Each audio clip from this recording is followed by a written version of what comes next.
and that was the law of duplication.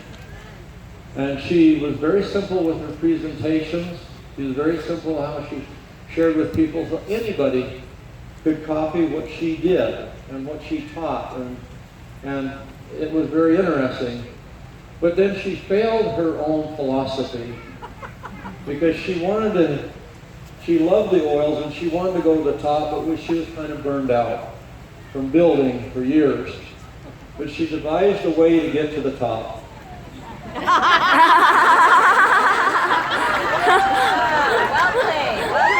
But it just didn't turn out to be too duplicatable.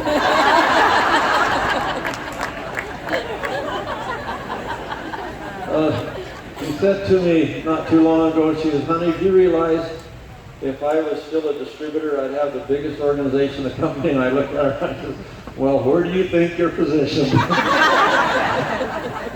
So anyway, it's been a grand experience, but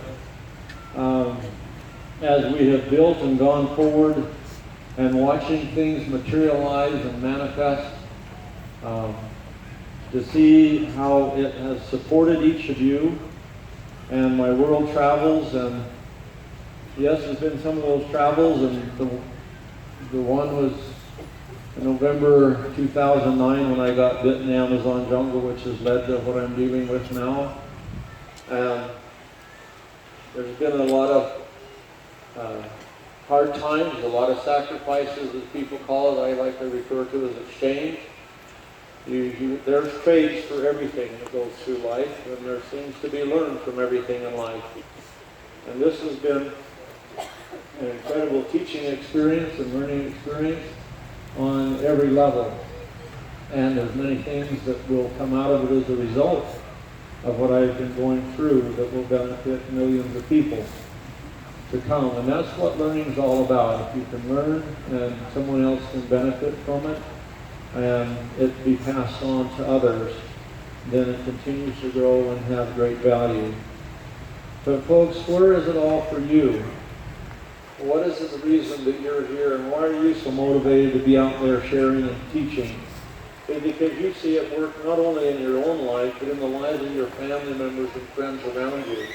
This is not something that you have to be hyped up about to share with somebody. You get hyped up about it because it changed your life. It changed your family, it changed your friends. And that's what purity is all about.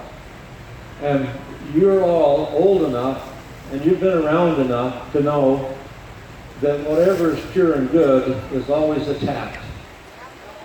And the greatest teacher of all times has been the greatest person attacked in the world, and still 2,000 years is under attack. And all great teachers are attacked, and all pure things and good things are attacked. It's just the way evil flows. But what does it do for us when we're under attack? It makes us stronger. We realize what we have and we appreciate it, and it makes us stronger. It makes us more committed to fight for what's right and what's true. Our world is in a world of hurt right now, and you all know it. And we need to stand strong.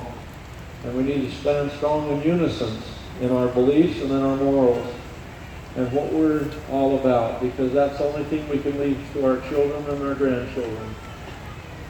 And it's us and our example that leads this world.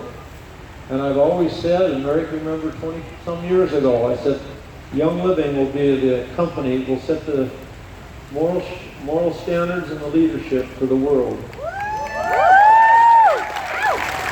And I truly know that and live that every day the best I can. And folks, the farms are our foundation. And yes, I could have grown Young Living much faster with all the sales and marketing things and spent money there instead of on farms. But I'll tell you right now, if I had done that, you'd be using synthetic oils and it wouldn't be called Young Living. Because I wouldn't compromise my quality, because I have a different commitment about it. You know, God gave me back my life a couple of times, and He's done it again.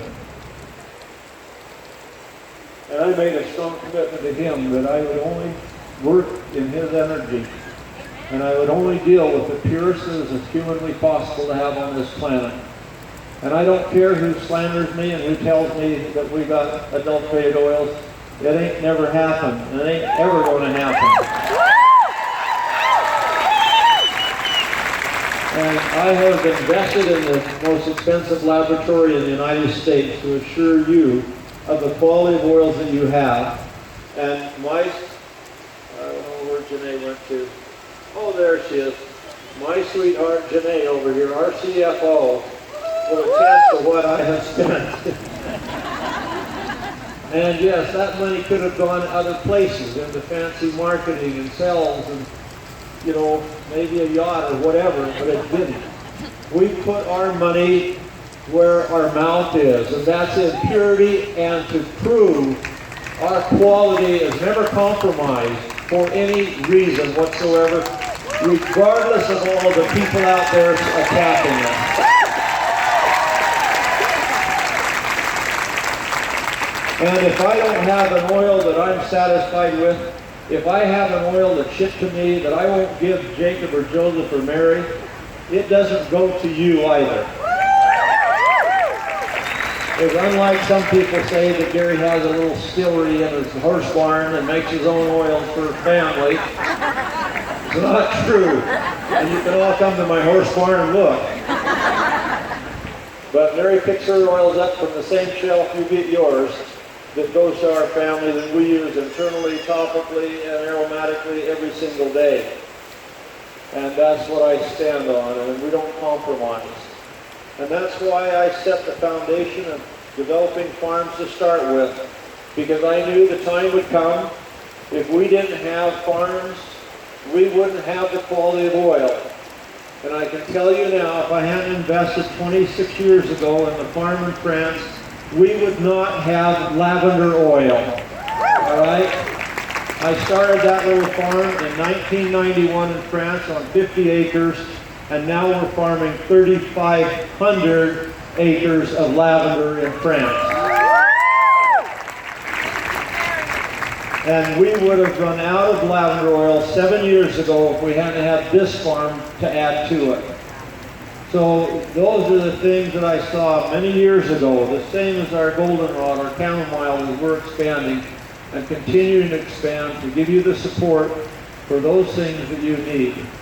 The farming is the foundation of Young Living, because that is your guarantee that you not only will have the quality, but you will have the quantity that's needed for the future for you to grow.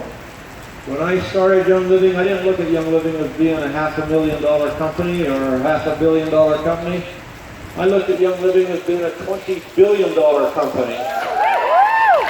And I set the foundation for that growth from that very first day, and that's where I put my energy and our focus to that. And so we will always those things will come first, your supply and the quality of your supply. Those are the two primary sources for me, and where I put my energy and efforts to make sure that's there, so you never have to spend your time looking over your shoulder wondering. You can stay focused forward in knowing what you have. And that's why we do what we do.